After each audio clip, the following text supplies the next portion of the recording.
people. And once he took power, he was implementing policies that would do exactly that, give land rights back to the people. United Fruit didn't like that very much.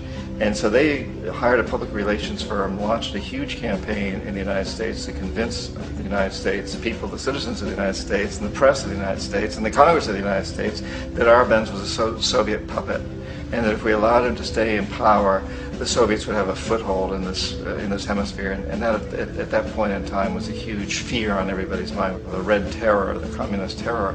And so, to make a long story short, out of this public relations campaign came a commitment on the part of the CIA and the military to take this man out.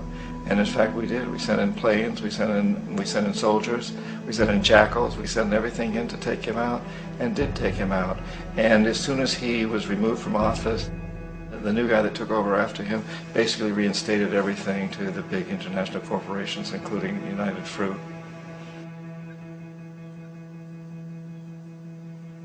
Ecuador for many, many years had been ruled by pro-US dictators, often relatively brutal. Then it was decided that they were going to have a truly democratic election. Jaime Roldos ran for office, and his main goal, he said, as president would be to make sure that Ecuador's resources were used to help the people.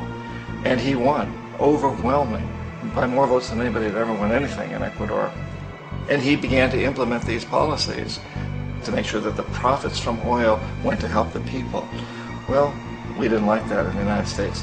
I was sent down as one of several economic hitmen to change Roldos, to corrupt him, to bring him around, to let him know, okay, you can get very rich, you and your family, if you play our game, but if you continue to try to keep these policies you've promised, you're going to go. He wouldn't listen. He was assassinated.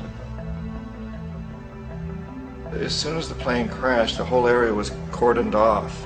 The only people allowed in were U.S. military from a nearby base and some of the Ecuadorian military. When an investigation was launched, two of the key witnesses died in car accidents before they had a chance to testify. A lot of very, very strange things that went on around the assassination of Jaime Roldos. I, like most people who've really looked at this case, have absolutely no doubt that it was an assassination. And of course, in my position as an economic hitman, I was always expecting something to happen to Jaime, whether it be a coup or assassination, I wasn't sure, but that he would be taken down because he was not being corrupted. He would not allow himself to be corrupted the way we wanted to corrupt him. Omar Torrijos, president of Panama, was, one of my favorite people. I really, really liked him. He was very charismatic. He was a guy who really wanted to help his country.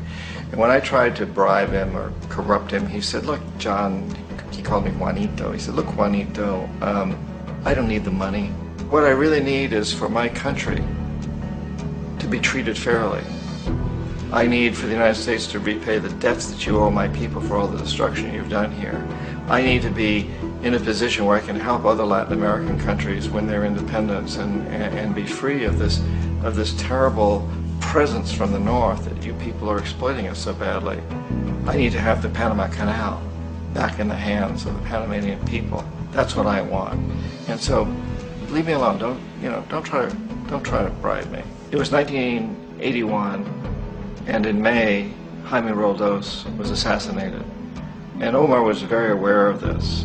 Torrijos got his family together and he said, I'm probably next, but it's okay because I've done what I came here to do. I've renegotiated the canal. The canal will now be in our hands. He just finished negotiating the treaty with Jimmy Carter.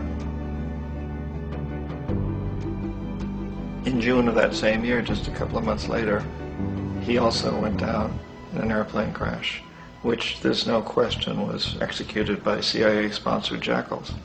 Tremendous amount of evidence that one of Torrijos' security guards handed him at the last moment as he was getting on the plane a tape recorder, a small tape recorder that contained a bomb.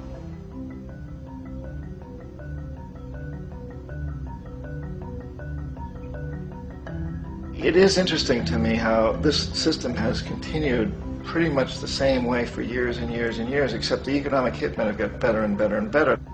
Then we come up with, very recently, what happened in Venezuela. In 1998, Hugo Chavez gets elected president, following a long line of presidents who had been very corrupt and basically destroyed the economy of the country. And Chavez was elected amidst all that. Chavez stood up to the United States, and he's done it primarily demanding that Venezuelan oil be used to help the Venezuelan people. Well, we didn't like that in the United States. So in 2002, a coup was staged, which there's no question in my mind, and most other people's minds, that the CIA was behind that coup.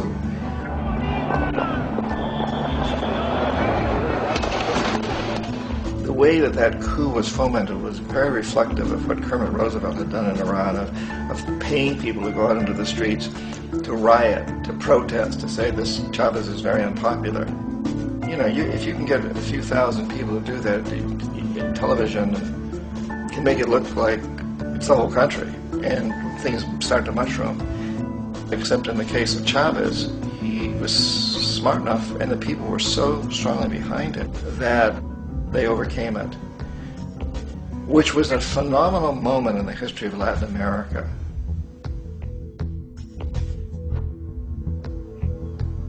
Iraq actually is a perfect example of the way the whole system works. So we economic hitmen are the first line of defense. We go in and we try to corrupt the governments and get them to accept these huge loans, which we then use as leverage to basically own them. If we fail, as I failed in Panama with Omar Torrijos and in Ecuador with Jaime Roldos, men who refused to be corrupted, then the second line of defense is we send in the jackals. And the jackals either overthrow governments or they assassinate. And once that happens, when a new government comes in, boy, it's going to toe the line, because the new president knows what will happen if he doesn't. In the case of Iraq, both of those things failed. Economic hitmen were not able to get through to Saddam Hussein. We tried very hard. We tried to get him to accept a deal very similar to what the House of Saud had accepted in Saudi Arabia, but he wouldn't accept it. And so the jackals went in to take him out. They couldn't do it. His security was very good. After all, he had one time worked for the CIA. He'd been hired to assassinate a former president of Iraq and failed, but he knew the system. So in '91, we send in the troops and we take out the Iraqi military. So we assume at that point that Saddam Hussein is going to come around. We could have taken him out, of course, at that time, but we didn't want him. He's the kind of strong man we like. He controls his people. We thought he could control the Kurds and keep the Iranians in their border and keep pumping oil for us.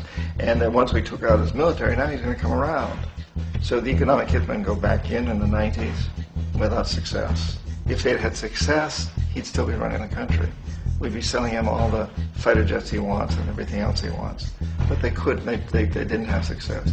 The jackals couldn't take him out again, so we sent the military in once again, and this time we did the complete job and took him out, and in the process created for ourselves some very, very lucrative construction deals. Had to reconstruct a country that we essentially destroyed, which is a pretty good deal if you own construction companies, big ones.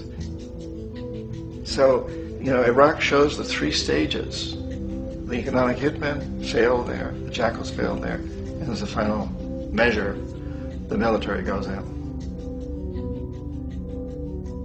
And in that way, we've really created an empire, but we've done it very, very subtly.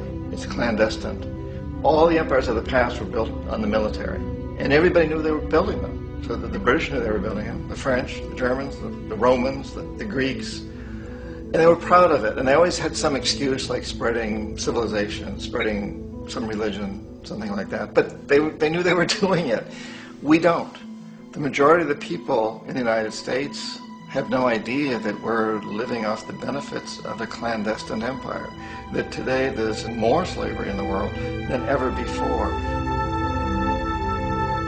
And then you have to ask yourself, well, if it's an empire, then who's the emperor? Obviously, our presidents of the United States are not emperors. An emperor is someone who's not elected, doesn't serve a limited term, and doesn't report to anyone, essentially. So you can't classify our presidents that way. But we do have what I consider to be the equivalent of the emperor, and it's what I call the corporatocracy. The corporatocracy is this group of individuals who run our biggest corporations, and they really act as the emperor of this empire. They control our media, either through direct ownership or advertising. They control most of our politicians.